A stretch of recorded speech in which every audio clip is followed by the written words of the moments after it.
नमस्कार मंडळी, आज आपण गुढीपाडवा का साजरा करतात आणि त्याची कथा काय आहे ते जाणून घेणार आहोत.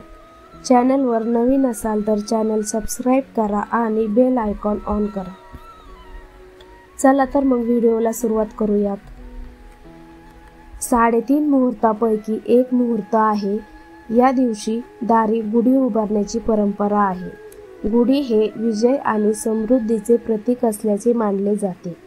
गुढीपाडव्यापासूनच चैत्र नवरात्रीला सुरुवात होते आणि राम जन्मोत्सवाच्या कार्यक्रमाचाही प्रारंभ होतो.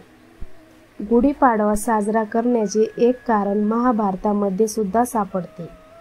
महाभारतातील आदी पर्वामध्ये उपरिचर नावाच्या राजाने इंद्रामार्फत त्याला मिळालेली कळकाची काठी इंद्राला नमन म्हणून जमिनीमध्ये रोवली आणि दुसऱ्या दिवशी त्या काठीची पूजा केली. हा दिवस होता चैत्र महिन्यातील पहिला दिवस, म्हणजे नवीन वर्षाचा पहिला दिवस म्हणून गुढीपाडवा साजरा करतात. तसेच ब्रह्मदेवाने या दिवशी विश्व निर्मिले असे सांगितले आहे. ब्रह्मदेवाने सृष्टी निर्माण केली तो हाच पवित्र दिवस असल्याचे मानले जाते.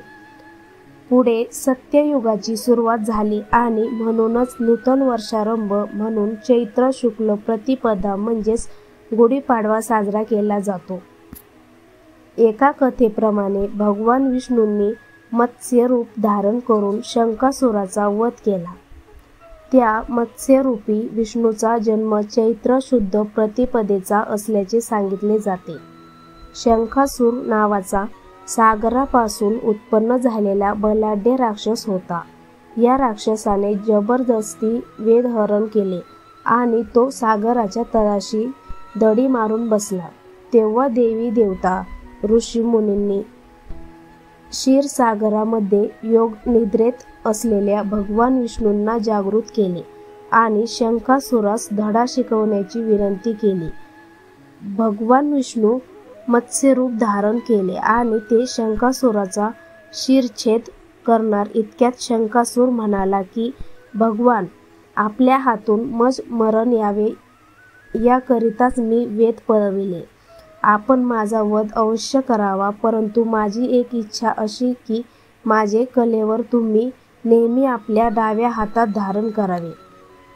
तसेच माझ्या कलेवराच्या स्पर्शाच्या जलाने आपणास स्नान केल्याखेरीज आपली पूजा पूर्ण होणार नाही, असा मला वर द्यावा. तेव्हा भगवान विष्णूंनी तथास्तु म्हटले आणि शंखासुराचा वध केला. त्या दिवसापासून विष्णूंनी हातात शंखाच धारण केले. तर शालिवाहन नावाच्या कुंभाराच्या मुलाने शंखाचा पराभव करण्यासाठी 6,000 मातीचा सैनिकांचे पुतळे तयार केले व त्यात प्राण घालून त्याच्या सहाय्याने याच दिवशी शंखाचा पराभव केला, अशी आख्यायिका प्रचलित आहे. याच शालिवाहन राजाच्या नावाने नवीन कालगणना शालिवाहन शंख चालू झाला. तर एक आणखी कथेप्रमाणे प्राचीन मानवाने जेव्हा देवाची कल्पना केली आणि पूजा करण्यास सुरुवात केली, तीच देवीच्या अर्थात स्त्रीच्या रूपाने सुरू केली. ती स्त्री म्हणजे आदिशक्ती, आदी माता पार्वती असे मानले जाते. पार्वती आणि शंकराचे लग्न पाडव्याच्या दिवशी ठरले. पाडव्यापासून तयारीला सुरुवात होऊन तृतीयेला लग्न झाले. पाडव्याच्या दिवशी पार्वतीच्या शक्तिरूपाची पूजा करतात. यालाच चैत्र नवरात्र म्हणतात. लग्नानंतर नवमीला योगिनीची अधिपती म्हणून पार्वतीची अभिषेक झाला. पार्वती लग्न झाले की माहेरवाशिनी म्हणून त्या महिनाभर माहेरी राहतात. तेव्हा तिचे कौतुक आणि चैत्र गौरीचे हळदीकुंकू केले जाते. अक्षय तृतीयेला दिवशी देवी सासरी जाते.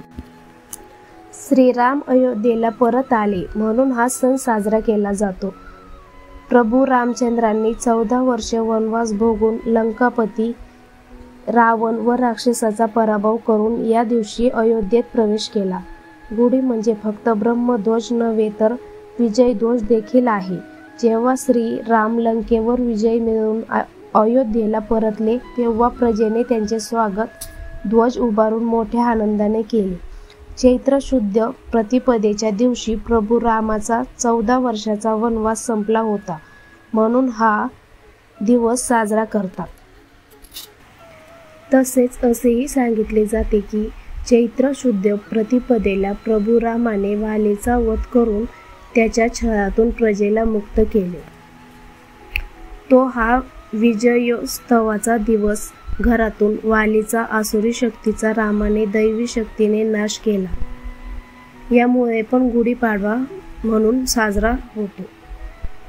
या होत्या गुढी उभारण्यामागच्या कथा. व्हिडिओ आवडला असेल तर चॅनल लाईक करा, सबस्क्राईब करा. धन्यवाद.